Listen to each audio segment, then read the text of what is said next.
السلام عليكم ورحمة الله وبركاته. إخواني مشاهدي ومشتركي القناة الكرام، أسعد الله أوقاتكم بكل خير. إخوان، يشتكي بعض أصحاب السيارات من رائحة غاز العادم داخل مقصورة السيارة. يعني بعض الأخوة يقول أشتم داخل السيارة ريحة غاز. طبعا السبب الرئيسي لوجود رائحة الغاز وليس رائحة البنزين أو بخار البنزين. فرق بين رائحة الغاز المحروق أو CO2 أو CO، يعني ثاني أكسيد الكربون أو أحادي أكسيد الكربون، هذه الغازات السامة داخل السيارة. ما السبب لذلك؟ طبعا السبب الرئيسي إخوان هو خلل في منظومة العادم، خلل في منظومة العادم أو الإكزوست.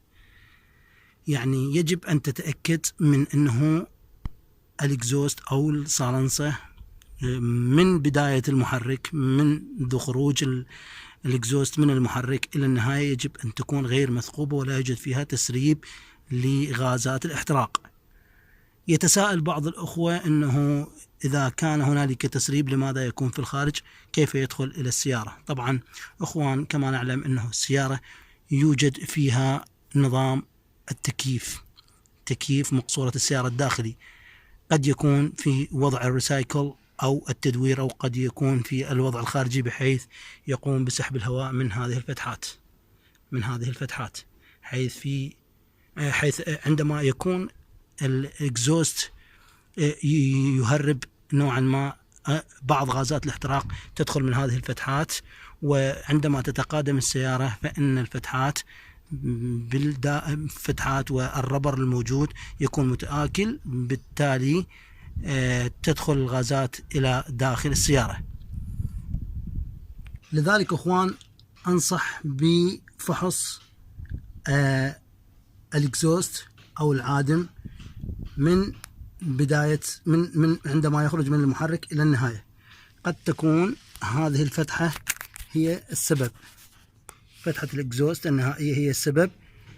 في بعض السيارات قد تكون السيارة مضروبة أو الإكسدام الخلفي يقوم بحجب الغاز الخارج، ومن ثم يدور الغاز داخل هذا التجويف كما نراه، وبالتالي يدخل إلى الصندوق الخلفي للسيارة. ووجود فتحات بين مقصورة السيارة الداخلية، غرفة السيارة، وصندوق الداخل للسيارة، لذلك تكون رائحة غاز العادم أو الغازات المحترقة داخل السيارة وتكون مزعجة جدا. لذلك يجب عليك فحص الإكزوست، ويجب أن لا يسرب الغاز إلى الخارج. طبعا رائحة الإكزوست وليس البنزين بسبب المبخرة التي تكلمنا عنها في مواضيع سابقة، والتي ترونها في الصورة. هذه المبخرة أو المختزل أو الشاركول التي تقوم باختزال بخار البنزين وإرجاعه وحرقه إلى المحرك.